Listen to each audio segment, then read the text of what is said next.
भारत देश एक ऐसा देश जहां सनातन की हर तरफ गंगा बहती है, जहां हिंदू धर्म की हर तरफ गंगा बहती है और पूर्वजों से लेकर ऋषि मुनियों से लेकर ना जाने कितने ही हजारों वर्षों से भारत की संस्कृति में ना जाने कितने ही संत ऐसे आए जिन्होंने अपनी ऊर्जा, अपने ज्ञान की गंगा से पूरे भारतवर्ष को सराबोर रखा।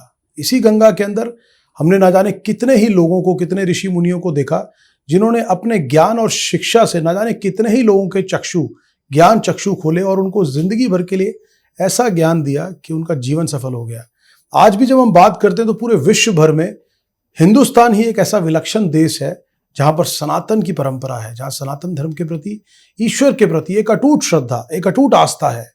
इसी अटूट श्रद्धा और आस्था के लिए सारा दुनिया भर के लोग अलग अलग जगह से, अलग अलग प्रांतों से, अलग अलग देशों से समय समय पर हिंदुस्तान के अंदर होने वाले अलग अलग फेस्टिवल्स के लिए, अलग अलग त्योहारों के लिए, अलग अलग जो धर्म कीर्तन संगीत आयोजन होते रहते हैं उसके लिए दुनिया भर के देशों से लोग हिंदुस्तान में आकर उस गंगा में डुबकी लगाने की कोशिश करते हैं। जो डुबकी लगाने से कहते हैं मात्र जीवन आपका सफल हो जाता है। आपके अंदर धर्म का प्रचार और प्रसार जब बहता है, वो आपकी रगों में बहता है, तो वो आपको एक अलग दुनिया की तरफ ले जाता है। और हिंदुस्तान एकमात्र एक ऐसी जगह, वहाँ रहने वाले लोग जो सौभाग्यशाली हैं, जो इस सनातन परंपरा को लगातार जीते चले आ रहे हैं और आगे निरंतर बढ़ाते चले जा रहे हैं। आज हम बात करें आज के समय में भी हिंदुस्तान के अंदर बहुत से संत ऐसे हैं जो हमारे हिंदू धर्म को, जो हमारी संस्कृति को, धर्म को, त्योहारों को, इनका प्रचार प्रसार न केवल हिंदुस्तान में बल्कि पूरी दुनिया भर में कर रहे हैं। और हमारे कण कण, हमारी ये जो खूबसूरती है हमारे धर्म और संस्कृति की, ये लोगों के जीवन में जागृत करने के साथ साथ उनको ये अमृत रूपी जल जो है वो देने का काम भी कर रहे हैं। इसी कड़ी में एक ऐसे बाल संत हमारे देश में हैं अभी, एक ऐसे जिनको हम ये बोल सकते हैं कि ये हमारा सौभाग्य है कि आज जहां छोटे बच्चे जब वो अपने अल्प आयु में हैं, तो अल्प आयु में बच्चों को ये बोध नहीं होता माता पिता की समझ के बिना या माँ बाप की गाइडेंस के बिना कि उनको जीवन में करना क्या है या पढ़ाई के अलावा उनका क्या ध्येय है। हमारे बीच एक ऐसे बाल संत हैं जो आज हिंदुस्तान के अंदर बहुत ही विलक्षण, जिनको प्रभु श्री हनुमान जी की असीम अनुकंपा प्राप्त है, उस असीम आशीर्वाद और अनुकंपा के साथ वो भारत देश के अंदर जगह जगह पर जाकर, साथ ही जो उनके ज्ञान जो उन्होंने अर्जित किया है इस अल्प आयु के अंदर, वो इस ज्ञान के साथ ना केवल लोगों के बीच में जाकर वो साझा कर रहे हैं, बल्कि ये भी बताने का काम कर रहे हैं कि आज हमारे जो बच्चे हैं, जो शिशु अवस्था में बच्चे हैं, उन बच्चों के लिए भी ये ज्ञान अर्जित करना कितना जरूरी है कि आने वाले समय के अंदर हमारी जो संस्कृति है, हमारी जो धरोहर है, हमारा जो धर्म है, इसको इसी प्रकार से जीवंत रखा जाए और आने वाली पीढ़ियों तक इसको किस तरह से, इसी तरह से पहुंचाया जा सके। तो इसके लिए बेहद जरूरी है कि जैसे कहते हैं कि वृक्ष बनने के लिए उसका जब काम होता है, पहली बार जब बीज डलता है तो उसकी नींव वहां पड़ती है। तो उसी तरह कहते हैं कि आज हमारी धर्म और संस्कृति को आने वाली पीढ़ियों तक हमें वरदान के रूप में देना है, तो उसकी जो नींव है वो अल्प आयु में एक बच्चे के शिशु काल में ही पड़ती है। तो इसका जीवंत उदाहरण आज हमारे बीच में, हिंदुस्तान के बीच में है। अगर हम बात करें उनकी पारिवारिक पृष्ठभूमि की, तो 14 अप्रैल 2014 को पश्चिम बंगाल के अंदर इस युवा संत का, या मैं ये कहूँ कि जो बाल संत हैं, इनका जन्म होता है। पारिवारिक माहौल के अलावा इनकी माताजी जो कि संगीत में विशेष रुचि रखती हैं, तो संगीत का जो आशीर्वाद भी है इनको अपनी माताजी से मिला। लेकिन सबसे अद्भुत बात यह कि 6 साल की एक बिल्कुल अल्प आयु में जब बच्चा सिर्फ ये बोलना सीख पाता है ढंग से कि उसको क्लास में जाना और माता पिता से बात कैसे करनी है, आप सोचिए कि एक बच्चा सुंदरकांड को पूरी तरह से कंठस्थ कर लेता है और साथ ही साथ रामचरितमानस के प्रति ऐसा रुझान और ऐसा लगाव देखने को मिलता है कि ना जाने कितनी कविताएं उन्होंने रामचरितमानस से संबंधित लिख दी। ये केवल एक ईश्वरीय आशीर्वाद ही हो सकता है। ये प्रभु श्री राम के अनन्य और अटूट भक्त श्री हनुमान जी का कोई असीम अनुकंपा ही है कि ऐसे बाल संत आज हमारे बीच में है, हमारे इस पॉडकास्ट में। और हमारा सौभाग्य है, बेहद आदर के साथ, हमारे से उम्र में बहुत छोटे हैं, लेकिन मुझे लगता है कि जो ईश्वरीय आशीर्वाद, जो ज्ञान शिक्षा का स्रोत और भंडार उनके पास है, मुझे लगता है कि बेहद आदर के साथ और बेहद अभिभूत भाव से मैं उनको आमंत्रित करते हुए, उनका स्वागत करते हुए आपसे परिचय भी कराना चाहूँगा। हमारे बीच में है वैदेही नंदन वेदांत जी महाराज, जो कि आज बेहद मुश्किल और इनके इतने शेड्यूल के बावजूद आज हमारे अनुरोध पर हमारे बीच में, तो बेहद आदर के साथ वेदांत जी आपका महाराज जी बहुत बहुत स्वागत है हमारे इस पॉडकास्ट में, और चैनल फॉर भक्ति के सभी दर्शकों की तरफ से आपका अभिवादन करते हैं। वेदांत जी महाराज, सबसे पहले जानना चाहेंगे कि जब एक बच्चे को आज छोटी उम्र में, जब बच्चों को ये बोध नहीं होता कि उनको पढ़ाई करनी है, खेलना है या क्या करना है, वैदेही नंदन वेदांत जी महाराज को 6 साल की एक अल्प आयु में एक बच्चा जब पूरी तरह से ढंग से चलना सीख के सिर्फ माँ बाप के बात पर हर काम करता है, उनको सुंदरकांड का कंठस्थ हो जाना, तो ये जो आपको अनुभूति हुई है, अध्यात्म का जो अनुभूति या ज्ञान आपको हुआ, ये पहली बार आपको कब बोध हुआ कि इस प्रकार का विशेष कृपा ईश्वरीय आप पर है और आपका रुझान इस तरफ है? सर्वप्रथम तो सभी दर्शकों को जय श्री सीताराम। तो अध्यात्म की अनुभूति करना बड़ा सौभाग्य का विषय है। शुरू से ही घर में अध्यात्म का माहौल रहा, वातावरण रहा, वो भी एक कारण है, और एक मेरे साथ भगवान की कृपा भी है। तो वातावरण के कारण ही मनुष्य का स्वभाव तय होता है। वातावरण मनुष्य के स्वभाव का अधिष्ठाता है कि जिस प्रकार ठंडे वातावरण से ठंड ही लगती है, ठंड का अनुभूति होती है जी। गर्म वातावरण से गर्मी की अनुभूति होती है, उसी प्रकार भक्ति के वातावरण से भक्ति की अनुभूति होती है। क्या खूबसूरत बात है। सब संस्कार जागरण का विषय है जी। तो 6 वर्ष की आयु में सुंदरकांड श्री रामचरितमानस का अध्ययन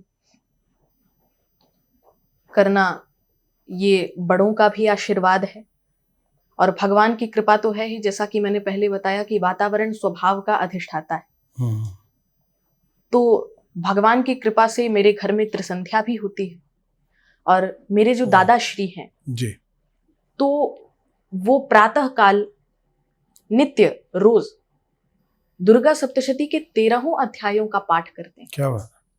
और हारमोनियम पे बड़ी श्रद्धा से, बड़ी भक्ति से गा गा के श्री रामचरितमानस का पाठ करते हैं। मैं उस परिदृश्य को इमेजिन कर रहा हूँ, महसूस करने की कोशिश, क्या अलौकिक अनुभूति होती होगी जब सुबह सप्तशती का 13 दुर्गा सप्तशती का पाठ होता होगा और जो ना हारमोनियम के साथ उनको गायन के साथ होता होगा, तो क्या अलौकिक अनुभूति होगी उस समय? अलौकिक अनुभूति थी ही। मुझे बड़ी प्रसन्नता होती थी। हारमोनियम पर एक दिन ऐसे ही श्री रामचरितमानस गा रहे थे, तो मैंने जब ही से होश संभाला तो मैंने देखा कि अच्छा, बहुत सुंदर माहौल है ये तो। फिर धीरे धीरे मैं भी उनके साथ गाने लगा श्री रामचरितमानस। तो फिर उन्होंने, जो मुझे समझ में नहीं आती थी जो चौपाई, तो वो मुझे उसका अर्थ बताते थे कि ये प्रसंग है, ये चौपाई है। और उसी के बाद से मेरे दादाश्री भी प्रेरणा स्रोत रहे, तो उसी के बाद से मैंने मानस का अध्ययन आरंभ कर दिया जी। और जो सुंदरकांड आपको जब कंठस्थ हुआ 6 साल की, वो क्या एक जिसे कहते हैं कि आत्मबोध था कि भाई ये मुझे, जैसे होता है ना कि एक प्रारब्ध में था कि भाई आपको सोचा और सिर्फ आपकी धर्म के प्रति रुझान हुआ तो आपको लगा, या आपने उसके लिए एक जिसको बोलते हैं ना कि प्रयास के तहत आपने उसको कंठस्थ किया? कैसे रहा वो सुंदरकांड का जो? देखिए, सर्वप्रथम ये समझना होगा कि सुंदरकांड है क्या जी। तो श्री रामचरितमानस में श्री तुलसीदास जी ने सुंदरकांड लिखा। सुंदरकांड का नाम सुंदर क्यों रखा? तो आप उसमें देखेंगे सुंदरकांड का नाम सुंदर है तो अवश्य ही सुंदर होगा। बिल्कुल निश्चित। और उसके भीतर जो चौपाइयां हैं उसको भी यदि आप पढ़ेंगे तो उसमें भी अत्यधिक सुंदरता है। उस सुंदरता का बखान नहीं हो सकता। इसीलिए श्री रामचरितमानस में सारे कांडों से सबसे प्रिय श्री तुलसीदास जी को सुंदर कांड था। और जहां तक बात आई सुंदरकांड अध्ययन की, तो सब अभ्यास है। अभ्यास से सब कुछ संभव है, असंभव भी संभव हो सकता है। तो पढ़ते पढ़ते जैसे अध्यात्म में तो झुकाव था ही, तो सुंदरकांड मुझे भगवान की कृपा से कंठस्थ कब हुआ मुझे पता ही नहीं चला। और वैसे भी कुछ अनुभूतियां होती हैं जो व्यक्त नहीं की जाती, भगवान और भक्त के बीच की बातें होती हैं। क्या बात है, बेहद खूबसूरत। मतलब इतनी अल्प आयु में, मतलब इतनी गूढ़ अर्थों के साथ बात को समझाना। मुझे लगता है कि सुंदरकांड के बारे में जो व्याख्यान आपने दिया है, बहुत सारे हिंदुस्तान के अंदर ऐसे संत हैं जो सुंदरकांड के बारे में अपने विचार व्यक्त करते हैं, उसको लोगों के बीच में पाठ भी पढ़ते हैं और है। बट आपने बड़ी खूबसूरती के साथ बात की कि वाकई में इसका नाम सुंदर क्यों पड़ा, और तुलसीदास जी को रामचरितमानस में सबसे प्रिय ये क्यों था। मैं जैसे हमने बात की आपके उसमें कि माता जी को गायकी में रुझान था, तो जब आप माता जी को अपनी गायकी में रुझान की तरफ देखते थे कि गायकी कर रही हैं, उसका अध्ययन कर रही, उसका अभ्यास कर रही हैं, तो जब आपका भी रुझान गायकी की तरफ हुआ, तो क्या ये जो घर के अंदर इस माहौल के अलावा जो अध्यात्म की तरफ झुकाव वाला था, प्रभु ईश्वर की तरफ आसक्ति करने वाला माहौल था, क्या जो एक गायकी का रुझान भी था, क्या उसने भी आपको आध्यात्म की तरफ रुचि बढ़ाने में कहीं ना कहीं मदद की? जी बिल्कुल। यह जो शास्त्रीय संगीत है, शास्त्रीय यानी इसका अर्थ है शास्त्र से संबंधित। क्या बात है। जो संगीत होता है, मुझे लगता है कि बहुत सारे लोग जो हैं उनको, वो आज तक सिर्फ यही समझ रहे होंगे कि शास्त्रीय संगीत ही बोलते हैं क्योंकि वो ट्रेडिशनल संगीत है, लेकिन शायद इसका अर्थ नहीं जानते होंगे। जी, इसका अर्थ भी समझना होगा। शास्त्र से संबंधित संगीत जो गाया जाता है, वो है शास्त्रीय संगीत। शास्त्रीय संगीत में भी कई प्रकार हैं, जैसे राग का तो एक वर्ग हो गया, और भजन में बड़ी रुचि थी मेरी। भजन में मेरी बड़ी रुचि है, और मैंने कई लोगों के मुख से सुना है कि आध्यात्मिकता का क्या वर्धन होता है संगीत से, तो हाँ बिल्कुल होता है। क्योंकि पूजात कोटि गुणम स्तोत्रम, स्तोत्रात कोटि गुणम जपः, जपात कोटि गुणम गानम, गानात परतरम नहीं। कि पूजा से अधिक महत्ता स्तोत्र गायन रखता है, स्तोत्र से अधिक महत्ता जप रखता है, और जप से अधिक महत्ता गाना रखता है, जो हम गान करते हैं। और गानात परतरम नहीं, जब अंत में हम पहुंच जाते हैं तो संगीत से ऊपर कुछ नहीं। और यहाँ पर एक और विषय आता है कि इसको ऐसे समझिए, संगीत जो है पुष्प है और अभ्यास सुगंध है। क्या बात है, अत्यंत खूबसूरत। कि यदि पुष्प में सुगंध ही नहीं होगी तो नीरस लगेगा, नीरस लगेगा, बिल्कुल। परंतु यदि उसमें सुगंध हो और किसी व्यक्ति विशेष ने उस अभ्यास रूपी सुगंध को एक बार सूंघ लिया तो वो सरस हो जाता है। बिल्कुल अद्भुत। और तभी वो पुष्प के बिना सुगंध नहीं है, सुगंध के बिना पुष्प नहीं।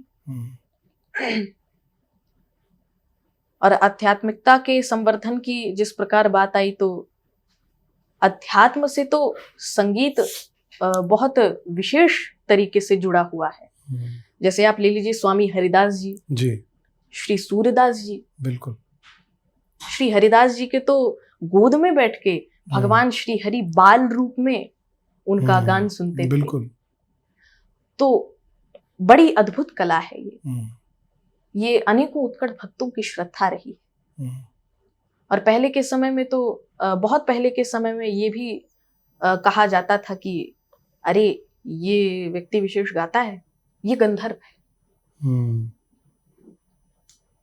गंधर्व कैसे है? ये गंधर्वों का कार्य कैसे है? अगर भगवान के लीलानुकथनों में एक व्यक्ति नाच रहा है, गा रहा है, तो वो गंधर्व हो गया। वो गंधर्वों का कार्य, गंधर्वों का कार्य नहीं है। ये अनेक जो हमारे इतिहास में भक्त रहे हैं, ये उनका प्रेम है, ये उनका भगवान के प्रति समर्पण है, उनकी भक्ति है। और अगर देखा जाए तो संगीत के बिना पृथ्वी शून्य है, क्योंकि ये जो ध्वनि निर्मित हो रही है ये सब क्या है? संगीत है। संगीत, बिल्कुल। अभी जो मैं और आप पॉडकास्ट में वार्तालाप कर रहे हैं ये क्या है? संगीत है जी। अभी जो मैंने यहाँ पर ऐसे किया, ध्वनि निर्मित हुई, ये संगीत है। ये संपूर्ण पृथ्वी संगीत पे टिकी हुई है। ये पर्वत की जो कंधराओं की और जो पत्तों की सरसराहट है उसमें भी संगीत है, और संगीत के बिना मिलता नहीं वो प्रीत है। क्या बात है। इसीलिए संगीत बड़ा महत्व रखता है जीवन में। इस आयु में जब वैदेही नंदन वेदांत जी महाराज जब पहली बार, मुझे लगता है कथा वाचन के लिए, रामचरितमानस के लिए गए, शायद आप जगह में अगर गलत, झारखंड के टंडवा में आपने पहली बार पाठ किया था, वहाँ जो सामने सुनने वाले जो श्रोतागण थे, जो सामने बैठे इस बात सुन रहे थे आपके मुखराविंद से, उनका रुझान, उनके भाव किस तरह से थे, किस तरह से उनका जो वो रहा कि एक अल्प आयु का एक बालक जो है, जिनको इस तरह का ईश्वरीय बोध है, आध्यात्म का बोध है, वो हमारे सामने रामचरितमानस के पूरा पाठ कर रहे हैं, तो क्या उन लोगों का रिएक्शन कैसा, उनके भाव किस तरह से थे? उनकी जो प्रतिक्रिया थी बड़ी अद्भुत थी। तो जैसे आपको बताऊं, कोई बहन आती थी, कहती थी कि भैया मुझे आपके जैसा बनना है। कोई भाई आता था, कहता था कि मुझे आपके जैसा बनना है। कोई माता पिता आते थे तो कहते थे कि हमें अपने बालक को आपके जैसा बनाना है। तो कोई बूढ़े आते थे, कुछ माताएं आती थी, कहती थी, आशीर्वचन देकर जाती थी। तो उन्हीं के आशीर्वचनों से, उन्हीं के आशीर्वादों से, भगवान की अनन्य अटूट कृपा से यह दास तो पहले शेष था लेकिन अब विशेष हो। अब विशेष, क्या बात है। परंतु मैं अभी भी अपने आप को शेष समझता हूँ। नहीं, आप ये तो आपकी विनम्रता, और मुझे लगता है कि वो आपके भाव हैं कि आप शेष समझते हैं, लेकिन ईश्वर की असीम अनुकंपा आपके ऊपर इतनी अल्प आयु में हुई है, तो विशेष, तो अगर आपसे विशेष प्रेम या आसक्ति ईश्वर नहीं रखते तो शायद इतनी अल्प आयु में आपको ये बोध भी नहीं देते कि आध्यात्म के लिए जीवन को समर्पित करना है। तो ईश्वर के लिए तो आप विशेष हैं, तभी आप है। लेकिन वो जो विशेष के बाद जो बचा हुआ अंश है, वो जो शेष अंश है, वो शायद पूरी सृष्टि के अंदर आपको बांटना है।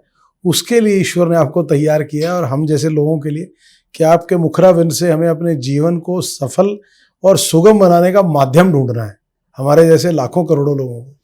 मेरे मन में एक और जिज्ञासा जागृत हो रही है।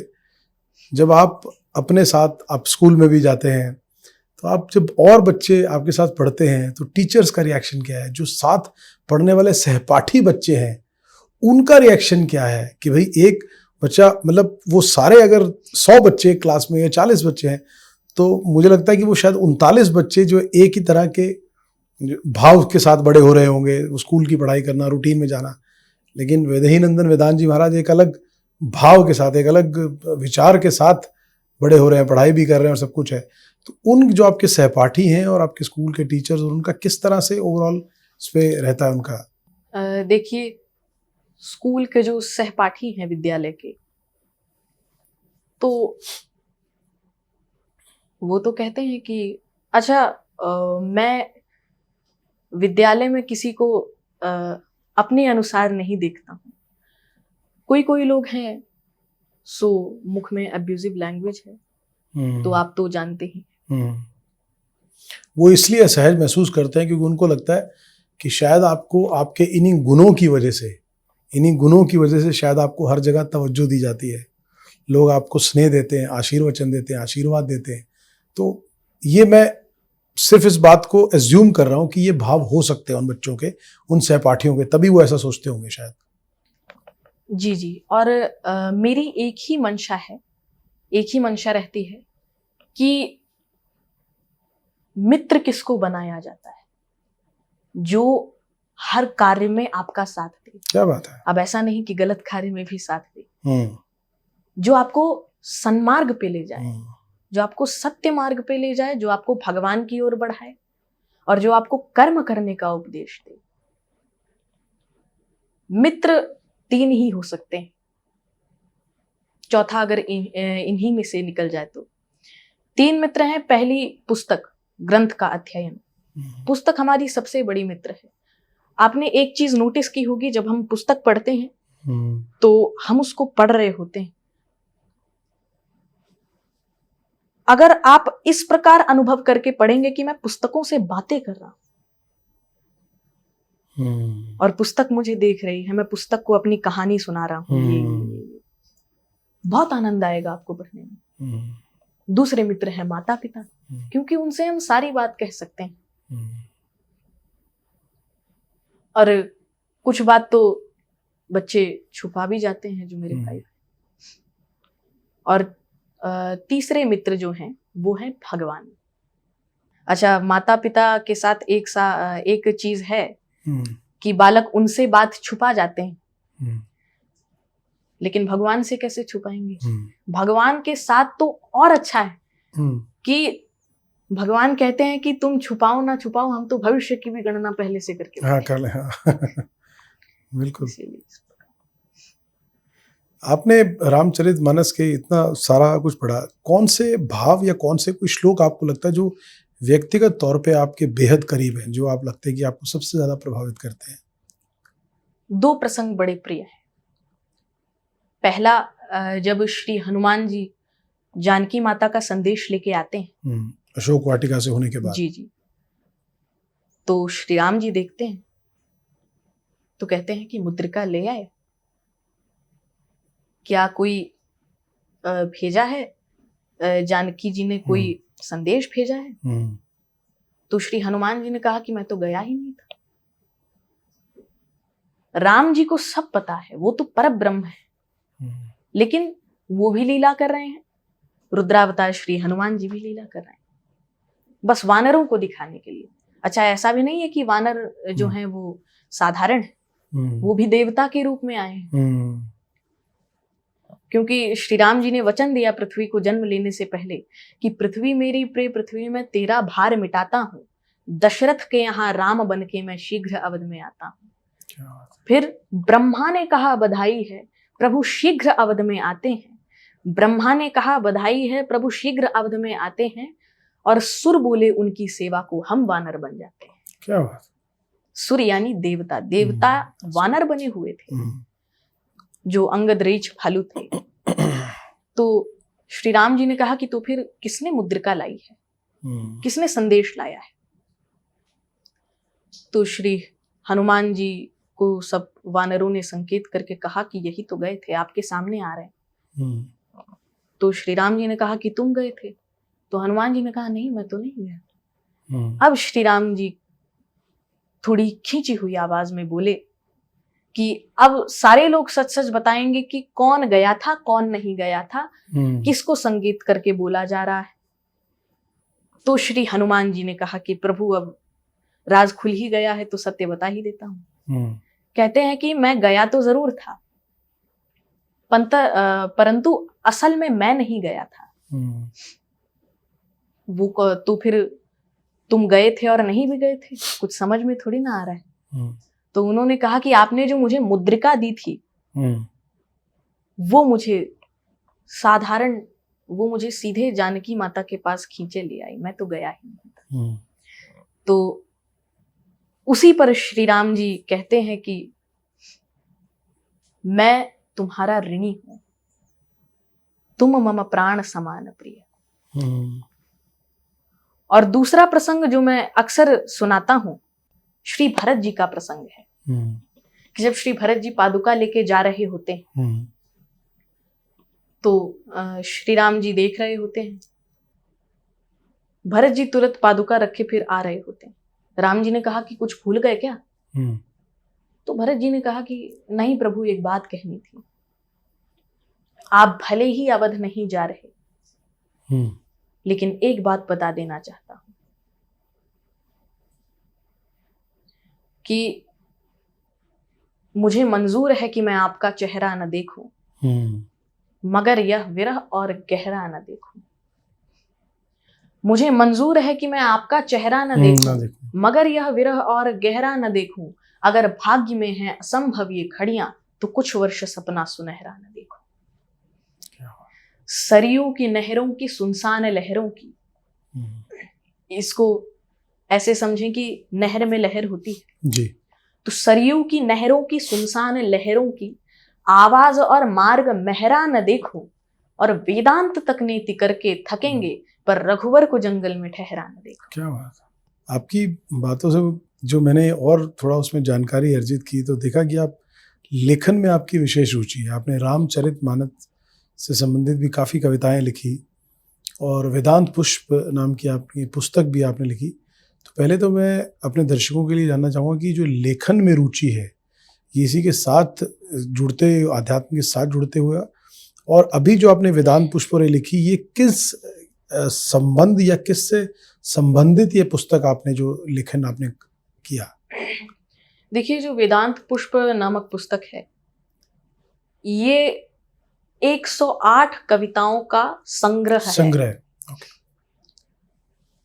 तो इसमें श्री रामचरितमानस से जो प्रेरक संदेश मिलते हैं तो उनको टारगेट करके मैंने इस पे संरचनाएं की, कविताएं लिखी। केवल रामचरितमानस के जो प्रेरक प्रसंग हैं उनको सम्मानित करते हुए ये 108 आपने प्रसंग उसमें वेदांत पुष्प में लिखे। जी, कविता के रूप में। जी। और कुछ जो श्री रामचरितमानस में कुछ ऐसे हैं जो उससे बाहर हैं, कुछ परंतु सारे भक्ति से ही रिलेटेड हैं। तो मैं अगर अनुरोध करूं कि एक आधा कोई प्रसंग जो आपने कविता रूप में लिखा हो वेदांत पुष्प में, तो अगर हमारे दर्शकों के लिए आप कोई एक ऐसा प्रसंग जो कविता के रूप में आपने लिखे हो तो। जैसे कि एक रुद्र स्वरूप कविता में आपको सुनाना चाहूँ जी। तो ऐसी भी परिस्थिति होती है कि एक प्रसंग पे बहुत सारी कविताएं आ जाती हैं। जी जी जी। जैसे श्री भरत जी का प्रसंग मैंने आपको कहा जी, तो उस पर मैं एक और कविता प्रस्तुत करना चाहूंगा कि अवध में करूं प्रभु को सिंहासनासीन, क्योंकि इस घनेरे वन में मेरे राम ना रहेंगे।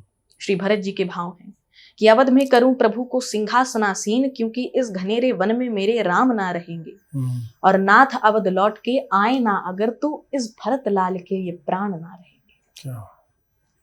इस भरत लाल के ये प्राण ना रहेंगे, और आप हुए नृप अवध के बन के दास मैं रहूं, ये कोमल कर कमल अपने सिर पे मैं चहूं, और सदैव यही प्रार्थना सदैव मैं यही कहूं कि प्रेम की इस धार में कभी नीर बन के मैं बहूं। क्या बात। आपने जो ये जिस तरह से आपने ये कविता का वो किया, मैं इसमें एक और मेरी विशेष जिज्ञासा है कि आपका संस्कृत और व्याकरण के प्रति विशेष रुझान और लगाव है।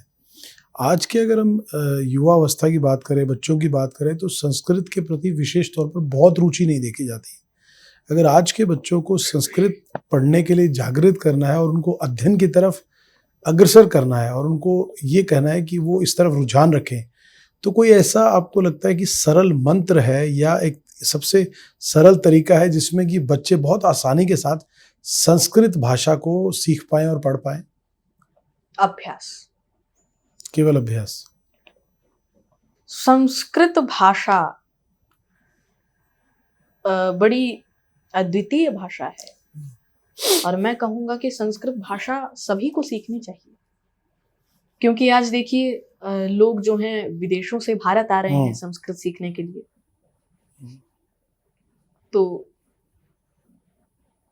इसको विडंबना कहें कि दुर्भाग्य कहें कि हमें ही नहीं आती है अपनी भाषा, अपनी जो मातृभाषा है, जो सदियों से चलती आ रही है, जो हमारे हजारों वर्षों से ऋषि मुनियों के समय से। लेकिन ऐसा नहीं लगता कि आज जो समय के हिसाब से जिस तरह से हमारी पाठ्यक्रम है, उस पाठ्यक्रम में अगर उसको उतनी महत्ता दी जाएगी तो शायद अगर स्कूलों के अंदर या विद्यालय में उतनी महत्ता दी जाएगी तो बच्चों के लिए भी, बच्चे भी उतनी तत्परता दिखाएंगे उस भाषा को सीखने में। जी, लेकिन अगर उसको एक ऑप्शनल भाषा के तौर पे रखा जाएगा कि आप लेना चाहो तो ले लो, तो वो फिर लेना चाहो तो ले लो वाली स्थिति में ही रह जाएगी कि जो सीखना चाहेगा वो सीख लेगा, लेकिन अगर 100 में से 95 बच्चे इसकी तरफ रुझान भी नहीं है तो वो सीखना भी नहीं चाहेंगे, क्योंकि उनको लगता है ये आम बोलचाल की भाषा में इस लैंग्वेज का या इस भाषा का कोई इस्तेमाल नहीं है। तो इसमें आपको लगता नहीं कि ये भी एक बहुत बड़ा, कि अगर हमारे पाठ्यक्रम के अंदर इस चीज को थोड़ी सी दृढ़ता के साथ अगर लागू किया जाए पाठ्यक्रम में? जी तो बिल्कुल, पाठ्यक्रम के अंदर जी किया जाना चाहिए। बहुत कम ऐसे हम्म, विद्यालय हैं, जी। स्कूल्स हैं कि कुछ जिनमें गुरुकुल हो सकते हैं कि कुछ वो पुरानी पद्धति पर गुरुकुल चले आ रहे हो, तो शायद उनमें हो सकता है। जी बहुत कम ऐसे विद्यालय हैं, स्कूल्स हैं कि जिनमें 3rd 4th क्लास से संस्कृत सिखाई जा रही है। हम्म, ऐसे तो 6th 7th क्लास से अगर संस्कृत सिखाई जाएगी तो जड़ ही कमजोर है। हम्म, अब जो बालक हैं, जो बच्चे हैं, वो समझ रहे हैं कि ये बस एक भाषा है, तो उनको 100 लग में रहा से है नंबर कि लेने वाली भाषा में इतने नंबर लेने हैं पास होने के लिए। जी बिल्कुल, मार्क्स पर आधारित रह गई है संस्कृत स्कूल। जी वही। तो 6th 7th क्लास से अगर सीखेंगे तो सोचेंगे कि ठीक है। अब मैं एक जगह पर गया था, उस समय मैं संस्कृत सीख रहा था, जी तो बहुत पहले की बात है। एक अध्यापिका थी,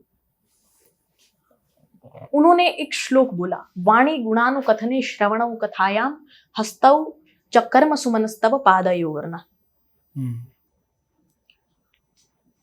हे भगवान, अब उसमें पता नहीं कौन सा ऐसा शब्द आ गया कि हम्म, सब हंसने लगे।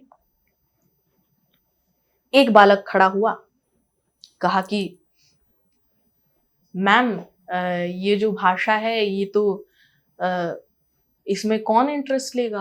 हम्म, ये तो बस एक भाषा है और ये बहुत कठिन है, ये सरल थोड़ी ना है। हम्म, इंग्लिश तो हम शुरू से सीखते आ रहे हैं। हम्म, तो अध्यापिका ने उसको कुछ कहा उस समय कि संस्कृत को अगर हम देखेंगे, पढ़ेंगे, तो वो हमें कठिन लगेगी, लेकिन संस्कृत को अगर हम सीखेंगे तो वो हमें सरल लगेगी। सरल लगेगी, बिल्कुल।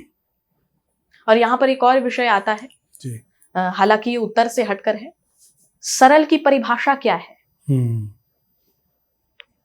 तो सरल इज इक्वल्स टू, आप ये समझ लीजिए, स सीता माता, र स सीता माता, ल लक्ष्मण भ्राता और र रामदाता। क्या बात है, ये है सरल, सीता राम लक्ष्मण। राम लक्ष्मण, क्या बात है। इससे मुझे लगता है कि इससे सरल अनुवाद आज तक किसी ने, इतनी सरलता से किसी ने नहीं किया होगा जितने आपने सरल शब्द का, और बेहद अद्भुत आपने अर्थ बताया, बेहद अद्भुत।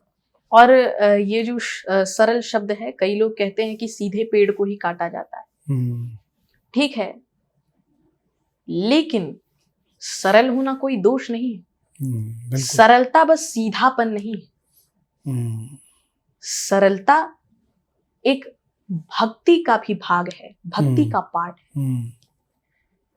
इसीलिए जो भी भक्ति मार्ग में है वे सभी सरल हैं। सरल है, बिल्कुल। श्री हनुमान जी खुद इतने सरल हैं, उनके रोम रोम में सरलता झलकती है। सरलता वो वाली नहीं, सीताराम लक्ष्मण, सीताराम लक्ष्मण, बिल्कुल बिल्कुल। आपकी एक पुस्तक आपने एक और लिखी थी, मानस ज्ञान के नाम से, जो बच्चों को अपनी संस्कृति के प्रति जागृत करती है और अनुशासन में रहना सिखाती है। अगर इस पुस्तक के बारे में बात करें तो इस पुस्तक में कोई ऐसा विशेष प्रसंग या कोई ऐसी बात जो आपको लगता है कि शायद आज समय के अनुसार सभी को उस बात को आत्मसात करना चाहिए, या आपके व्यक्तिगत तौर पे वो बेहद करीब है, जो या जिसे आप सबसे ज़्यादा पसंद करते हैं? इस पुस्तक में लिखी कुछ ऐसा प्रसंग या कोई बात? एक प्रसंग से समाज को संदेश देना चाहूंगा जी, कि अहंकार मनुष्य का सबसे बड़ा शत्रु है। इसका साक्षात मूर्ति स्वरूप उदाहरण इसके श्री तुलसीदास जी महाराज हैं। क्योंकि श्री रामचरितमानस में एक चौपाई आती है कि कभी ना हो नहीं वचन प्रवीणु, सकल कला सब विद्याहीनु। अब इसको जैसा कि मुझे समझ में आया, इसकी मैंने इस प्रकार व्याख्या की कि श्री तुलसीदास जी बता रहे हैं, मैं ना तो कवि हूं और ना वाक्य संरचनाओं में पूर्णतया कुशल ही हूं। अब ये श्री तुलसीदास जी की महानता है, परंतु जैसे कोई शराबी कहे कि मैं शराबी नहीं हूं, और सबसे बड़ा शराबी है वही है। और जिस प्रकार कोई भक्त कहे कि मैं भक्त नहीं हूं, लेकिन सर्वोच्च भक्त वही है। जैसे विभीषण जी कहते हैं, मैं तो बड़ा नीच हूं जी। और उसी प्रकार श्री तुलसीदास जी कह रहे हैं, कवि न हूं नहीं बचन प्रवीणु, सकल कला सब विद्याहीनु, लेकिन उन्हीं को कवियों में शिरोमणि और सर्व विद्या विशारद कहा जाता है। अगर हम रामायण और रामचरितमानस की अगर हम बात करें तो इसमें कोई ऐसा संदेश जो आपको लगता है कि आज की पीढ़ी को सबसे पहले, अगर रामायण और रामचरितमानस में से कोई ऐसी चीज जो आज अपनानी चाहिए और जीवन भर के लिए उसको सजो के रखना चाहिए? श्री रामचरितमानस में 3 चीजें जो मैंने नोटिस की हैं जी। पहली भक्ति, दूसरा समर्पण, और तीसरी चीज जो है वो है विश्वास, आत्मबल। तो 3 ही चीजें नहीं है, बहुत सारी चीजें। और अगर हम अभी गिनने चले जाएं तो बहुत समय लग जाएगा। बहुत सारे इसमें संदेश हैं कि जैसे आपने कहा कि टंडवा, झारखंड में टंडवा क्षेत्र में जी, तो वो सबसे बड़ा उदाहरण है। मुझे पता चला कि अच्छा टंडवा में कथा हो रही है, मैं गया वहां पर। वो मेरी पहली कथा थी, तो वहां पर मैंने देखा एक तरफ व्यासपीठ है, तो मुझे बताया गया कि खैर वैसे मैं हमारे पूजनीय जो संत हैं, कथावाचक हैं, उनको तो सुनता ही रहता है निरंतर। मुझे बताया गया कि ये व्यासपीठ है, आपको इस पे विराजमान होना है। एक तरफ मैंने व्यासपीठ देखी और एक तरफ देखी मैंने भरपूर पीठ।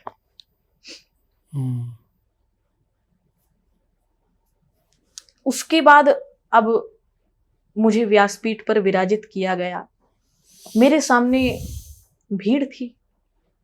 अच्छा, पहली बार कथा हो रही है तो हृदय में कण मात्र थोड़ी सी हिचकिचाहट तो थी, परंतु फिर मैंने श्री रामचरितमानस का वो श्लोक स्मरण किया एक, कि भवानी शंकर वंदे श्रद्धा विश्वास स्वरूपिण,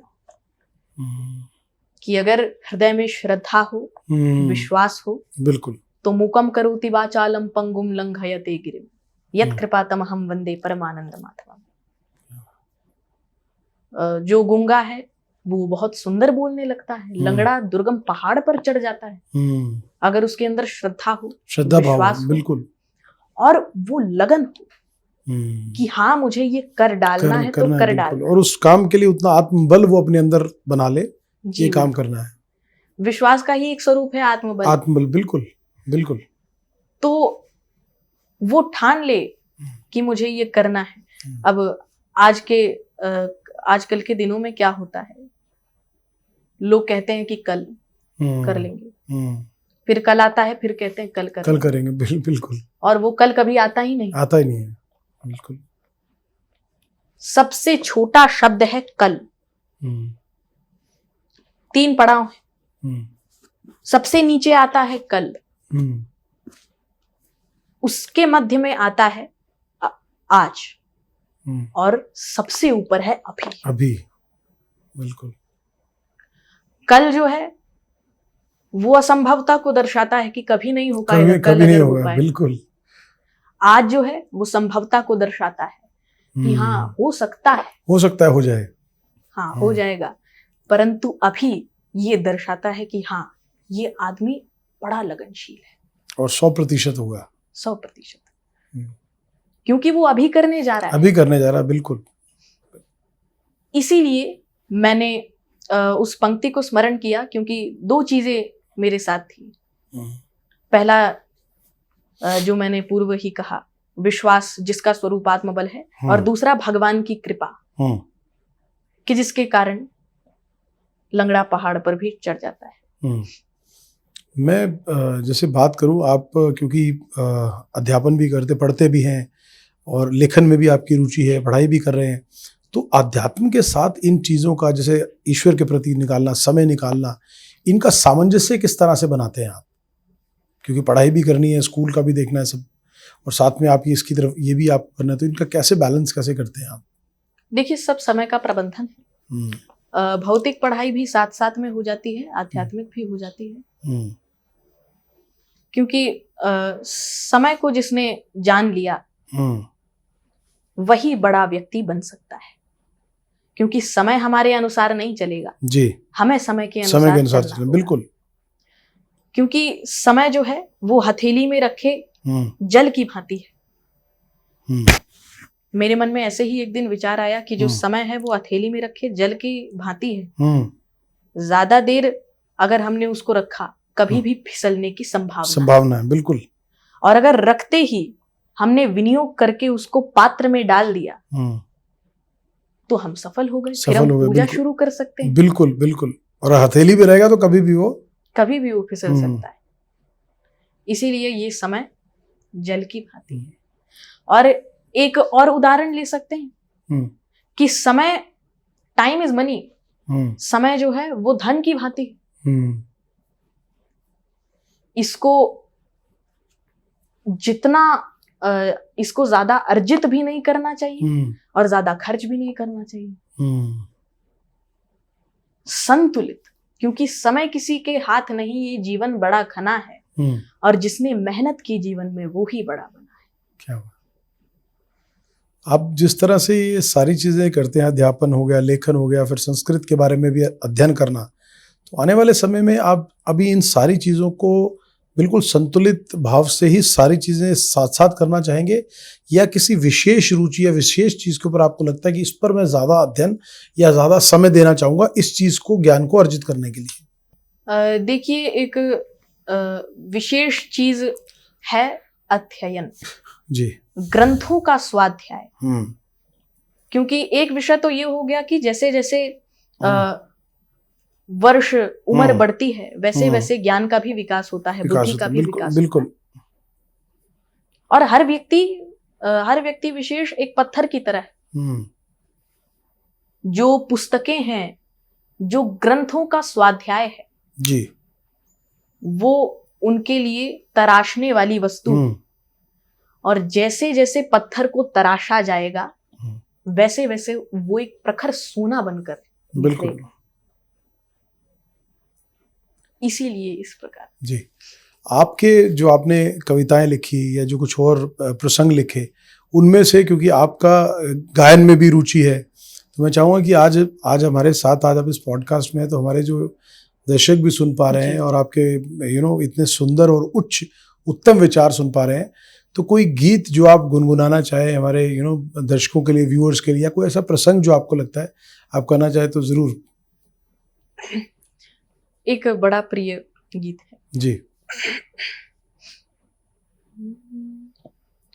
जानकी नाथ सहाय करे तब कौन बिगाड़ करे नर तेरो, जानकी नाथ सहाय करे तब कौन बिगाड़ करे नर तेरो, जानकी नाथ सहाय। सूरज मंगल सोम भृगु सुत और गुरुवर दायक तेरो, सूरज मंगल सोम भृगु सुत और गुरुवर दायक तेरो, जानकी नाथ सहाय करे तब कौन बिगाड़ करे नर तेरो, जानकी नाथ सहाय। बेहद खूबसूरत, और मुझे लगता है कि जो कानों को सुनकर सुकून मिल रहा था, ये जो आपने इसका गायन का भी जो अध्ययन किया है या जो सीखा है अपने माताजी से ही? जी, पूर्ण रूप से माताजी से? श्री जो हैं जी, वो शास्त्रीय संगीत की गायिका है। क्या बात है। और ये जो संगीत में रुचि है, जो गायन आपने सीखा है, वो पूर्णतः अपनी माताजी के साथ, माताजी से सीखा है? जी, एक गायन का पक्ष तो हो ही गया जी। दूसरा विषय ये भी आता है कि मेरी माता श्री शुरू से मेरी प्रेरणा स्रोत रही है। बताया आपने जी। तो मेरे अंदर जो लेखन की जो कला आई, अच्छा एक चीज है, भगवान किसी को बताकर कृपा नहीं करते, बस माध्यम बना देते हैं। आप पहचानना ना पहचानना, हाँ, वो आपके ऊपर है, व्यक्ति के ऊपर है। मेरी माता श्री ने ऐसे ही एक दिन मुझे विद्यालय से, स्कूल से एक ऐसे लिखने के लिए दिया गया था। स्कूल में? जी। तो मैं घर लेकर आया, मैंने पूछा माता जी से, अरे मैं इसको कैसे करूंगा? तो माता श्री ने कहा कि प्रयास तो करो, हो जाएगा। अब मैं लिखने बैठा तो मुझे जो समझ में आया मैंने लिख डाला और माता जी को जाकर शीट पकड़ा दी। अब माता जी ने देखा, बहुत देर उन्होंने पढ़ा। उसके बाद वो मुझे कहती हैं कि एक आप अब कविता लिखकर दिखाइए। तो अब मैं कविता लिखने बैठा। अच्छा, मैंने उससे पहले माता जी से पूछा था कि अब ये कविता क्या होती है? ये 4 साल पहले की बात है। तो मैंने पूछा ये कविता क्या होती है? तो माता जी ने कहा कि जो पाठ्यक्रमों में जो आप पढ़ते हैं ना, तो मिलते जुलते शब्द, राइमिंग वर्ड्स हो गए वो, ठीक। तो मैंने कहा कि अच्छा। तो मैं अब लिखने बैठा। माता जी ने मुझे विषय दिया, आप लिखिए कर्म। मैंने कर्म पे अपनी वो पहली कविता लिख के माता जी को मैंने शीट दी। और माता जी ने उसको जैसे ही देखा तो भगवान की ऐसी कृपा हुई। मैंने कहा कि भगवान किसी को बताकर कृपा नहीं करते। बिल्कुल बिल्कुल। भगवान की ऐसी कृपा हुई कि उसी दिन से मेरी माता श्री ने मुझे कवि की उपाधि दे दी। क्या? और वो पहली कविता मेरी कर्म पर ही आधारित थी। और देखा जाए तो संपूर्ण जीवन कर्म पर ही कर्म पर आधारित, बिल्कुल कर्म प्रधान है। और जीवन आपके जो कर्म है वही आपका जो है जीवन तय करते हैं कि आपके कर्म किस दिशा में है। बिल्कुल। अगर आज के बच्चों की हम बात करें तो क्योंकि संस्कृत में उनका रुझान क्योंकि कम है बाकी भाषाओं के चलते, या समाज में वैसे ही उस भाषा को तवज्जो कम दी जाती है, लेकिन अगर आज के बच्चों को, यूथ को उसकी तरफ प्रेरित करना है कि संस्कृत भाषा ज़्यादा से ज़्यादा सीख या ले, तो आपको क्या लगता है कि मतलब स्कूल की एक ऑप्शनल सब्जेक्ट ना होकर वो कर दे, उसको मैंडेटरी कर देना, वो एक अलग प्रक्रिया है। लेकिन अगर हम ये बात करें कि आप जिस तरह से धर्म और इस माध्यम से बढ़ते हुए अपने जीवन के साथ साथ पता नहीं कितने बच्चों को आप ट्रांसफॉर्म करेंगे आने वाले समय में, तो क्या ऐसा कोई मंत्र या कोई ऐसी चीज भी हो सकती है कि जो आज के बच्चों को हम प्रोत्साहित करके, प्रेरित करके संस्कृत भाषा के साथ अधिकतम जोड़ पाए? तो इसका भी समाधान है जी। सर्वप्रथम तो हमें इस विषय को बड़ी गूढ़ता से समझना होगा कि इंग्लिश आज के समाज में हर कोई सीख रहा है। इंग्लिश वर्ल्ड वाइड है। आप जहां भी किसी भी कंट्री में आप जाएंगे, किसी भी देश में जाएंगे तो वहां पर इंग्लिश चलती है। यूनिवर्सल लैंग्वेज है, यूनिवर्सल लैंग्वेज। तो इंग्लिश में कोई दोष नहीं है, सीखिए, बिल्कुल सीखिए, जी, बिल्कुल बिल्कुल बिल्कुल। लेकिन संस्कार तो संस्कृत से ही आएगा, बिल्कुल। क्योंकि संस्कृत है तो संस्कृति है कि जिस प्रकार व्यक्ति तिरस्कार से तिरस्कृत हो जाता है, पुरस्कार से पुरस्कृत हो जाता है, नमस्कार से नमस्कृत हो जाता है, उसी प्रकार अपने संस्कार से संस्कृत हो जाता है। क्या बात है। इसीलिए ये केवल एक भाषा नहीं है, बल्कि हर व्यक्ति के भाव हैं जिसमें जो इसमें श्रद्धा रखते हैं। तो मैंने एक पुस्तक भी संपन्न की है लिख के, देव भाषा संस्कृत सीखे जी। तो वो 60 दिन का कोर्स है जी। तो और वो ऑनलाइन किया जा सकता है आपके किसी उस पोर्टल पे या किसी के माध्यम से, या किस तरह से किया जा सकता है? ऑनलाइन अध्यापक रहेंगे जी परंतु जिसको पढ़ने में रुचि है, जो जी पढ़ना चाहते हैं, जी तो वो पुस्तक बिल्कुल ठीक पढ़ है, सकते हैं। बिल्कुल ठीक है अभी वो प्रकाशन के लिए गई है। जी। अगर हम आज की बात करें, जिस तरह से सोशल मीडिया का जो इम्पैक्ट है या रोल है, जिस तरह से टेक्नोलॉजी हर चीज़ में हावी है, और टेक्नोलॉजी के मायने बुरे नहीं है, it is all about use. ये उसके सिर्फ इस्तेमाल पे निर्भर करता है कि जो टेक्नोलॉजी का उपयोग कर रहा है वो उसका सदुपयोग कर रहा है या दुरुपयोग कर रहा है। तो जी, आज के युवा जो चाहते हुए या ना चाहते हुए भी अत्यधिक, जिसको बोलते हैं निर्भरता है उनकी टेक्नोलॉजी के ऊपर, क्या ऐसा कुछ किया जा सकता है कि जिससे या तो टेक्नोलॉजी का इस्तेमाल करके ही हम बच्चों का जो माइंड है, अगर वो जो यूथ है आज के टाइम में ऑनलाइन गेमिंग और उसकी तरफ बाकी चीज़ों की तरफ डाइवर्ट होता है, हम इसी सोशल मीडिया का इस्तेमाल करके ऑनलाइन के थ्रू ही कोई कोर्सेज ऐसे कर दें जो रामायण, रामचरितमानस और संस्कृत भाषा से जोड़ने वाले हों, और इसका फायदा उठाकर कि आज की जो टेक्नोलॉजी है उसका इस्तेमाल भी हो जाए और वो हमारे यूथ को या युवा बच्चों को ट्रांसफॉर्म करे और आने वाले समय के लिए तैयार भी करे। जी बिल्कुल, प्रश्न में ही उत्तर समाहित है।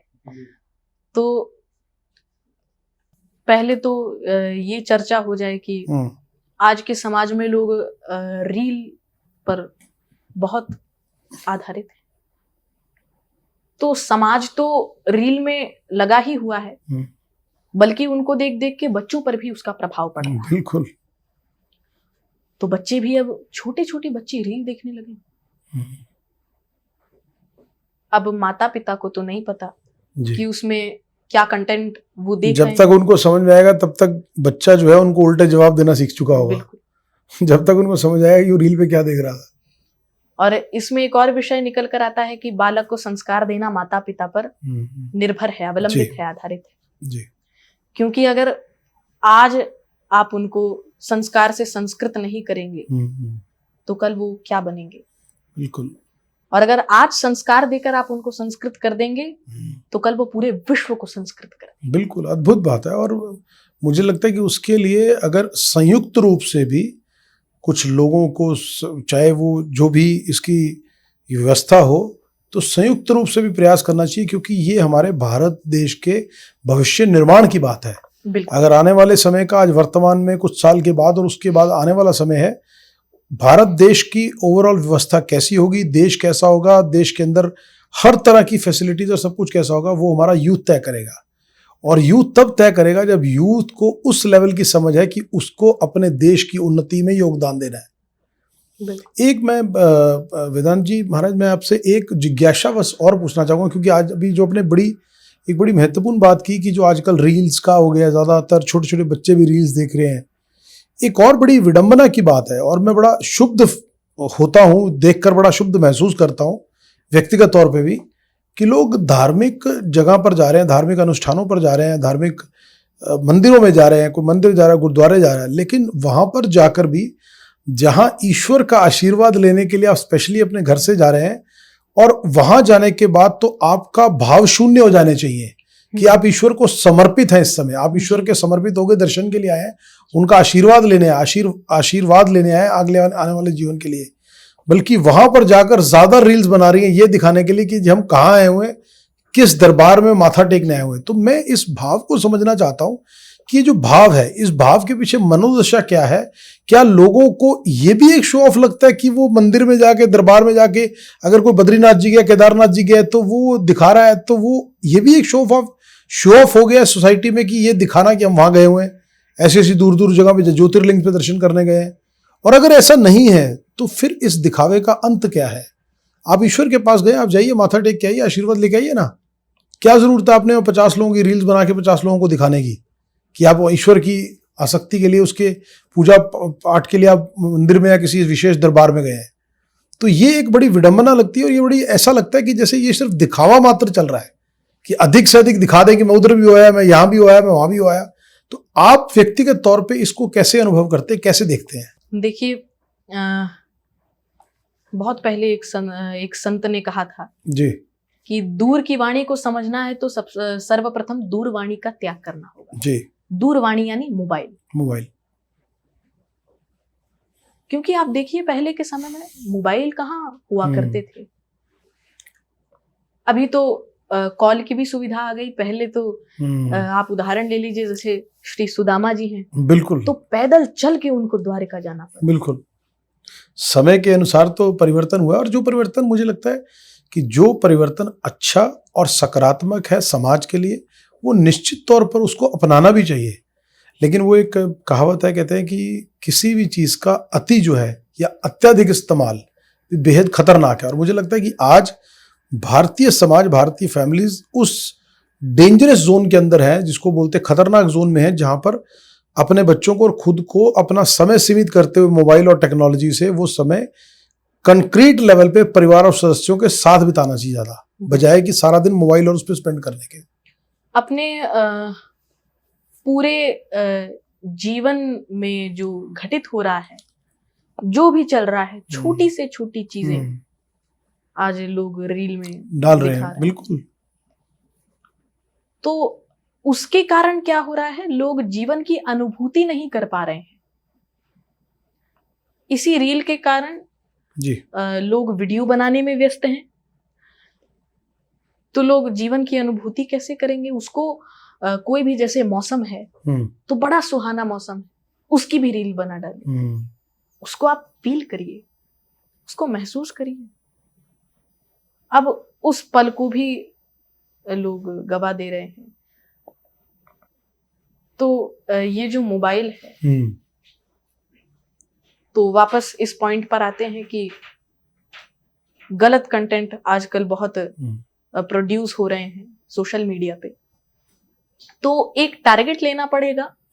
इसका समाधान ये है, एक टारगेट लेना पड़ेगा कि अगर सामने वाला रील के माध्यम से, वीडियो के माध्यम से, प्लेलिस्ट के माध्यम से, कुछ भी हो, अगर सामने वाला एक कंटेंट गलत डालेगा तो हम 10 कंटेंट सही डालेंगे। क्या बात है कि जिसके कारण मुझे लगता है कि ये उसका सही प्रत्युत्तर होगा कि अगर कोई एक गलत चीज डालता है या ऐसी आपत्तिजनक चीज डालता है, तो आप 10 अच्छी और बिल्कुल साफ सुथरी चीज डाल दिए, ताकि अगर जैसे कहते हैं ना कि समाज के अंदर एक नकारात्मक आ रही है, 10 आदमी अच्छे होंगे तो नकारात्मकता अपने आप खत्म हो जाएगी, जितनी ज्यादा सकारात्मकता फैलेगी। तो आपकी बात बेहद तर्क संगत है कि अगर कोई एक कंटेंट गलत डालता है तो 10 अच्छे कंटेंट डाल दीजिए। तो क्योंकि इस प्रकृति ने सब दिया है हमको। जी जी, ये लेने वाले और देने वाले पे निर्भर है कि लेने वाला क्या चीज लेना चाह रहा है और देने वाला जो है वो क्या देना चाहता है समाज को। अब हम दूध का ग्लास उठाते हैं कि शराब का ग्लास? बिल्कुल बिल्कुल बिल्कुल, आपकी बात दुरुस्त है। अभी वेदांत जी महाराज की अगर हम बात करें तो अभी इतनी अल्प आयु में इतना कुछ कर लिया, किताब भी लिख ली, कविताएं भी लिख ली, रामचरितमानस, सुंदरकांड का पाठ कंठस्थ हो गया। अभी आने वाले समय के अंदर क्या क्या चीज़ें ऐसे लगता है जो आपको लगता है कि आने वाले जीवन के अंदर आप इन चीज़ों की जो जिज्ञासा आपके मन में है, वो भक्ति भाव को लेकर है, वो लेखन को, अध्ययन को या गाने को, कौन सी ऐसी चीज़ें जो आपको लगता है आने वाले समय में आप अभी नहीं कर पाए लेकिन आप अब करना चाहेंगे? बहुत सारी चीज़ें हैं, उसमें 3-4 चीज़ें मुख्य हैं कि लोगों में संस्कृति का जागरण। क्या बात है, अत्यावश्यक है। बेहद खूबसूरत बात, बेहद खूबसूरत। तो बच्चों में भी संस्कार का वर्धन लक्ष्य होगा एक। बिल्कुल बिल्कुल दुरुस्त बात है आपकी। और सनातन का प्रचार पूरे विश्व भर में। बिल्कुल, क्योंकि सनातन की परिभाषा नहीं दे सकते, परिभाषित करने वाली कोई चीज नहीं है सनातन। सनातन वो है कि जिसका आदि है और ना अंत है, भजते जिन्हें संत है। क्या बात। अगर आज के इस वर्तमान समय की बात करें तो अगर हम सबसे बड़े जिसको कहते हैं कि चैलेंज की बात करें, या आज के समय में आप क्या ऐसी चीज़ देखते हैं जो समाज के लिए सबसे घातक है? आपको लगता है कि धर्म के अलावा संस्कृत भाषा को लेकर या अध्यात्म की जागृति से लेकर, उसके अलावा आपको लगता है कि क्या ऐसी चीज़ लगती है जो सबसे घातक है कि उस चीज़ के ऊपर समाज के लोगों को ध्यान देने की जरूरत है ताकि समाज गलत दिशा में ना जाए और हमारा समाज टूट ना जाए? अपरिष्कृत दिनचर्या, 3 चीजें हो सकती हैं। अपरिष्कृत दिनचर्या, और दिनचर्या में तो खान पान आ जाता है, और दूसरी चीज है मोबाइल। जिसकी चर्चा हो रही थी। लिमिटेड यूज, सीमित इस्तेमाल। मुझे आपकी बात से याद आ गया कि देखिए टेक्नोलॉजी के बहुत बेनिफिट हैं, लेकिन क्या होता है कि जो ह्यूमन टेंडेंसी है, एक आदमी की एक नेचर है, जो एक व्यक्तिगत नेचर सभी की है कि आदमी पहले गलत चीज़ की तरफ ज़्यादा आकर्षित होता है या उसकी तरफ ज़्यादा समय लगता है। जब तक उसको समझ आता है कि इसके प्रभाव क्या थे, तब तक शायद वो उन चीज़ों के जो नकारात्मक प्रभाव है अपने ऊपर ले चुका होता है। अब अगर मैं इसकी एक सकारात्मक बात करूं कि आज समय, अगर 1980-90 के दशक की बात करें तो एक समय वो भी था कि परिवार का एक सदस्य आज भोपाल से ट्रेन पकड़ के आ रहा है तो अब 2 दिन बाद बताया जाता था कि 2 दिन बाद रेलवे स्टेशन पे इतने बजे ट्रेन आएगी, वहां से जाकर मामा जी को उतार लीजिएगा। आज अगर मामा जी भोपाल से चले हैं तो जब तक वो दिल्ली पहुंचेंगे तब तक 25 बार वीडियो कॉल हो चुकी होगी, लोकेशन ट्रेस हो चुकी होगी, 20 बार फोन हो चुका होगा। तो वो चीज़ फायदेमंद जरूर हुई है, लेकिन क्योंकि उसने, मुझे व्यक्तिगत तौर पे लगता है, क्योंकि आदमी के अंदर जो ठहराव की स्थिति थी, जो पेशेंस था, उसको कम कर दिया। क्योंकि जब सारी चीज़ें इतनी जल्दी होने लग गई, अब आप सोचिए कि पहले 48 घंटे वेट करना पड़ता था कि मामा जी चले हैं, वहां से रेलवे स्टेशन पे जाके खड़े हो जाओ, ना बात कर सकते ना कुछ, ये पता कि वो ट्रेन में है, आ रहे हैं। लेकिन आज ये स्थिति हो गई कि हम पल पल की, सेकंड्स के हिसाब से चीजों को ट्रैक कर सकते हैं, अपडेट कर सकते हैं और लोकेट कर सकते हैं। तो उसने जो पेशेंस लेवल है सभी के अंदर, मैं युवाओं की बात भी करूंगा, अब बच्चों की बात भी करूंगा और बड़ों की भी, तो वो पेशेंस लेवल को बहुत ड्रास्टिकली नीचे, उसका जो स्तर है या जो परसेंटेज है वो कम किया है।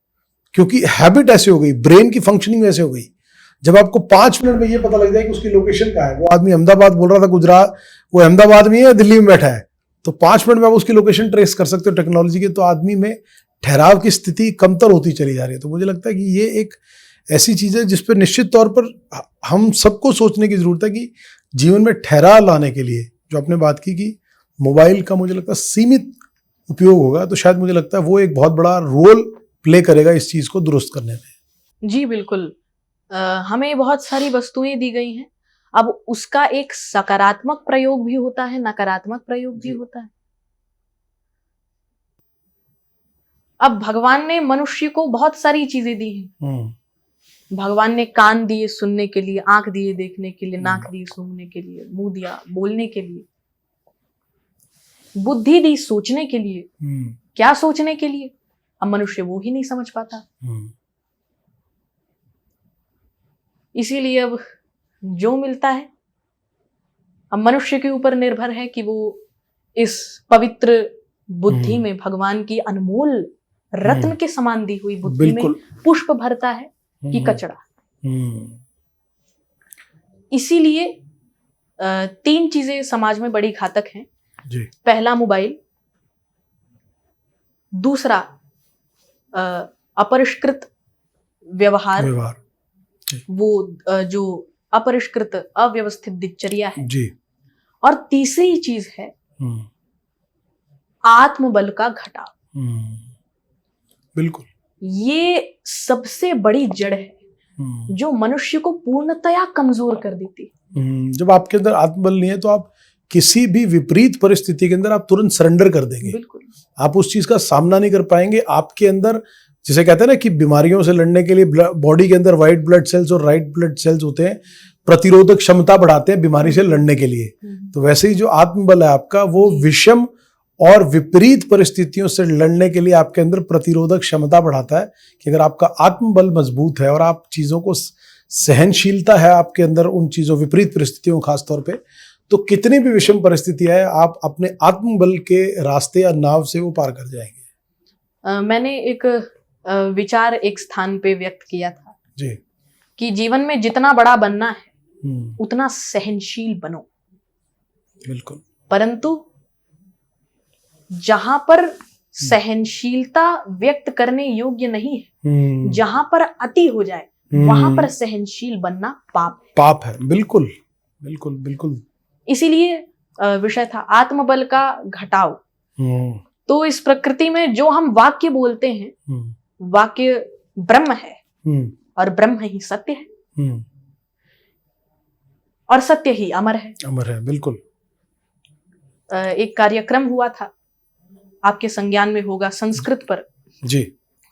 तो मैंने वहां पर एक विषय व्यक्त किया था कि हे सत्य सदा तुम अमर रहोगे, मेरी लिखित एक कविता है जी।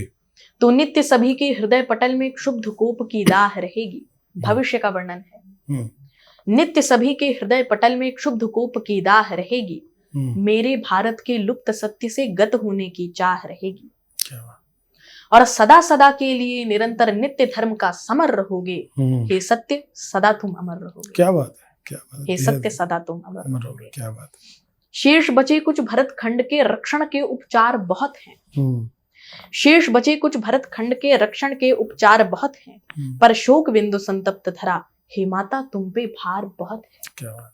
इतिहास कहे कल के दिनकर में धर्म चक्र का भ्रमर रहोगे, हे सत्य सदा तुम अमर रहोगे। सदा तुम अमर। क्या बात है। इसीलिए वाक्य ही ब्रह्म है, ब्रह्म ही सत्य है, सत्य ही अमर है। सत्य ही अमर है। बिल्कुल बेहद खूबसूरत। इसीलिए प्रकृति से रिलेटेड कैसे है जी। तो प्रकृति में जो हम वाक्य बोलते हैं वो प्रकृति से टकराकर प्रकृति से फिर हमारे से टकराता है।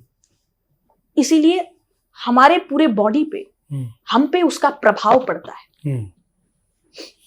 अभी अगर हम चलते चलते महाराज जी हमारे दर्शकों के लिए कहें तो आपने बहुत खूबसूरत बातें की, अपने जीवन सार भी बताए, अपने अध्यात्म की जर्नी कैसे शुरू हुई वो भी बताया, अपनी रुचियों के साथ साथ ये भी बताया कि जीवन के अंदर कौन सी चीज़ों को अपनाना चाहिए और कौन सी चीज़ों से दूर रहते हुए आप अपने जीवन को अच्छा बना सकते हैं। अभी कोई ऐसा संदेश जो आपको लगता है कि आप आज हमारे इस पॉडकास्ट के व्यूअर्स के लिए जो आप देना चाहेंगे? आज जो समाज है तो उसमें युवा अपने आप को असफल महसूस करते हैं, तो फिर वही विषय उठ कर आता है कि आत्मबल का घटाव आज के समाज में वही है। इसीलिए जब हमसे वो वाक्य टकराता है जी बिल्कुल, तो अब हमसे वाक्य टकराया, अब वो तो नहीं पता कि हमने कौन सा वाक्य बोला, अब हमने पता चले बोला कि मैं ये नहीं कर पाऊंगा, मुझसे नहीं हो पाएगा, तो पता वो सच में उससे नहीं हो पाएगा। लेकिन अगर वो बोले कि मैं दुनिया का कोई भी कार्य कर सकता हूँ, अहंकार की ध्वनि नहीं परंतु आत्मबल की ध्वनि, आत्मबल बिल्कुल, विश्वास की ध्वनि, श्रद्धा, कहते हैं कि जब आपके पास आत्मबल इतना मजबूत हो तो कठिन से कठिन सवाल भी आकर आपसे टकरा जाए तो वो निरुत्तर होकर ही वापस जाएगा, कि उसको पता है कि इनके पास ऑलरेडी उसका उत्तर है, तो मुझे इनसे टकरा के उपहास का पात्र नहीं बनना, मुझे पता है कि इनके आत्मबल मुझे पराजित कर ही देगा। तो बिल्कुल आपकी बात सही है महाराज जी की आज के समय में अगर जीवन में कठिन से कठिन परिस्थिति है लेकिन जिसका आत्मबल मजबूत है तो मुझे लगता है कि और आत्मबल के घटाव का उसकी दूसरी भी परिस्थिति आती है जी, संघर्ष। जी, लोग संघर्ष से भागने लगते हैं। उनके जीवन में थोड़ा सा संघर्ष क्या आया, उन्होंने कहा कि अब ये कार्य मैं छोड़ रहा हूँ, सरेंडर कर देते हैं। जी जी। एक महापुरुष ने बड़ी सुंदर बात कही है कि जिस मार्ग में तुम चल रहे हो उस मार्ग में यदि बाधाएं ना आए तो समझ लेना कि वो मार्ग तुम्हारे लिए सही नहीं है। अगर बाधाएं आए तो समझ लेना कि अत्युत्तम है, ईश्वर ने तुम्हें लॉन्च करने की तैयारी कर ली है। बिल्कुल, तुम उसी के लिए चुने गए हो। बिल्कुल, क्योंकि हर मनुष्य का जन्म लेने का कोई ना कोई उद्देश्य होता है। बिल्कुल। पृथ्वी पर कोई भी मनुष्य बिना किसी कारण के नहीं आया। बिल्कुल सही बात है। और इसीलिए दूसरा संदेश ये होगा जी कि बड़े भाग मानुष तन पावा, सुर दुर्लभ सब ग्रंथ ही गावा। यह जो मनुष्य का शरीर है बड़े भाग्य से और दुर्लभ उससे मिला है। और कुछ लोग हैं समाज में कि मद्यपान में जीवन को व्यर्थ कर रहे हैं जी। तो बहुत सारे ऐसे व्यवहार हैं, तो उनको सुधारने की आवश्यकता है। मैं तो अभी इस प्रकार का व्यक्त करने के लिए अभी छोटा हूँ जी, परंतु मैं यही उपदेश करूंगा कि हमारे पूजनीय संतों को सुने, हमारे जो कथावाचक हैं उनको सुने, कि जिनके द्वारा आपको प्रेरणा मिलेगी। किसी से भी आपको दत्तात्रेय जी ने क्या किया, उनको जिससे प्रेरणा मिली उन्होंने उनको गुरु बनाया। उनको एक पक्षी से प्रेरणा मिली, एक मकड़े से प्रेरणा मिली, एक मछली से प्रेरणा मिली। इसीलिए दत्तात्रेय जी के कितने गुरु बन गए, कितने, बिल्कुल। इसीलिए जिससे प्रेरणा मिले, और संत हंस गुण गहि पय परिहरि बार बिकारी। एक जो संत होता है वो जिस प्रकार एक हंस दूध में से जल निकाल निकाल कर केवल दूध ही दूध ग्रहण कर लेता है, उसी प्रकार एक जो संत होता है जी, उसको भी हंस के जैसा ही समझा जाए। श्री तुलसीदास जी वर्णन करते हैं, क्योंकि एक जो संत होगा वो एक व्यक्ति विशेष के अंदर सकारात्मकता को ही ग्रहण करेगा, ताकि उसके अंदर और जो कमियां हैं वो बिल्कुल वर्धित हो। बिल्कुल। और नकारात्मकता को तो छुएगा भी नहीं। जिस प्रकार हंस पानी को हटा देता है, उसी प्रकार संत नकारात्मकता को हटा देगा। बिल्कुल सही बात है। और इसीलिए भक्ति में प्रवीणता आवश्यक है, उसके लिए पूजनीय संतों को सुनना आवश्यक है जी। जिसमें भी श्रद्धा हो, जिस भी इष्ट देव को, गुरु को मानते हो जी। बहुत सारे लोग हैं, तो ज्यादातर श्रद्धा, जैसे एक प्रसंग मैं आपको एक दिन की बात बताना चाहूंगा। जी।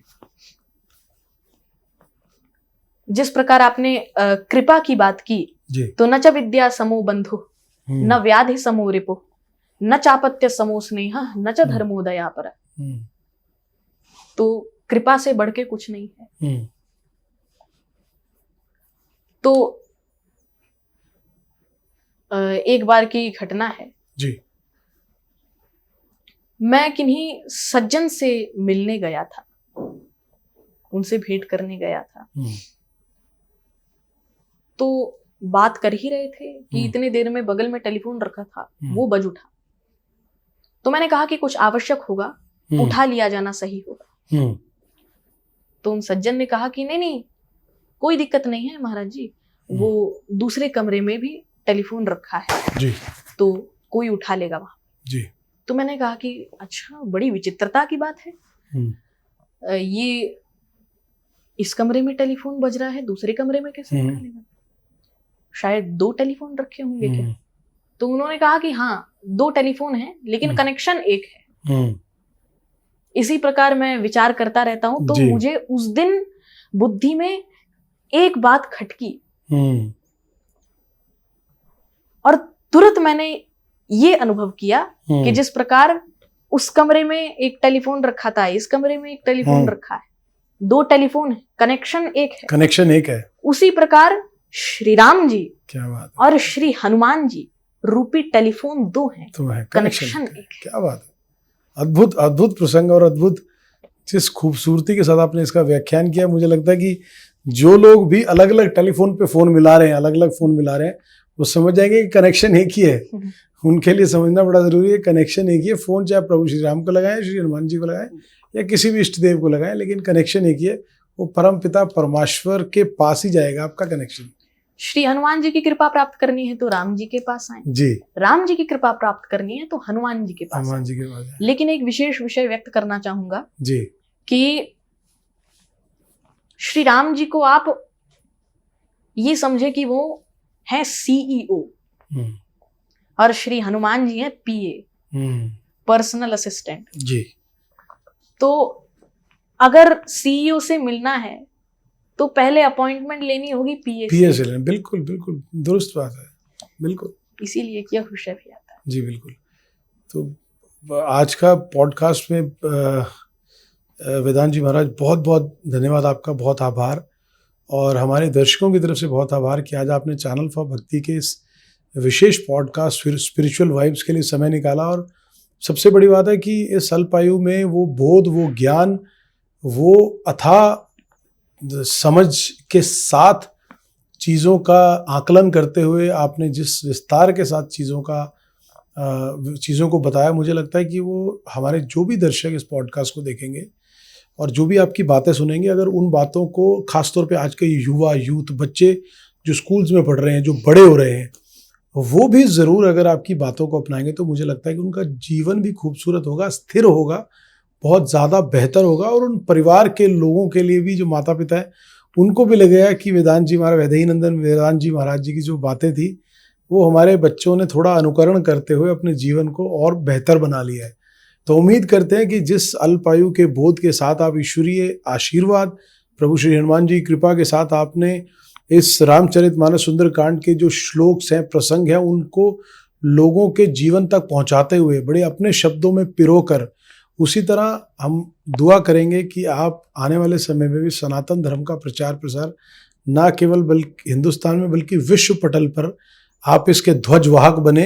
भारत के साथ साथ पूरे विश्व भर में इस सनातन की जो ज्वाला है, इसको जो मशाल है, उसको पूरी दुनिया में लेके जाए। और हम आपकी उत्तम स्वास्थ्य के लिए और दीर्घायु की कामना भी करते हैं और उम्मीद करते हैं इसी प्रकार से आपके जो ज्ञान नेत्र हैं या ज्ञान चक्षु हैं वो हमारे जैसे बहुत सारे लोगों के जीवन का अंधकार दूर करते हुए उनको जीवन को नई रोशनी प्रदान करेंगे। तो बेहद आदर के साथ बहुत बहुत धन्यवाद आपका आज हमारे इस विशेष साक्षात्कार पॉडकास्ट में जुड़ने के लिए। तो ये थे हमारे साथ आज वैदेही नंदन वेदांत जी महाराज, बाल व्यास वेदांत जी महाराज। और एक अल्पायु के अंदर जब बच्चों को ये बोध नहीं होता कि अपने माता पिता के कहने पर सिर्फ काम करने हैं या खेलने की तरफ ध्यान लगाना है या किन चीज़ों पर लगाना है, वहाँ एक 6 साल का बच्चा जिनको इस प्रकार ईश्वरीय आशीर्वाद प्राप्त होता है कि उनको पूरी तरह से सुंदरकांड का पाठ कंठस्थ होने के साथ फिर रामचरितमानस का अध्ययन करते करते उनके अंदर न जाने कितनी ही कविताएं लिख दी गई और कितनी ही पुस्तकें लिख दी गई। और साथ ही साथ जीवन का सार, कहते हैं कि जीवन का सार जानने के लिए बहुत लोग शायद 70-80 साल की आयु जीने के बाद भी पूरे जीवन का अपना तजुर्बा जोड़कर भी वो सार नहीं समझ पाते कि वास्तविक तौर पर हमें ये ईश्वर ने जीवन रूपी अनमोल गिफ्ट क्यों दिया है। लेकिन जहाँ वेदांत जी महाराज जैसे कुछ विलक्षण युवा अल्पायु में बच्चे जिनको वाकई में ही ईश्वर का विशेष आशीर्वाद प्राप्त हो, तो आप लोग भी इस पॉडकास्ट को जरूर देखिएगा और इनकी कई बातों का अनुसरण और अनुकरण करते हुए अपने जीवन को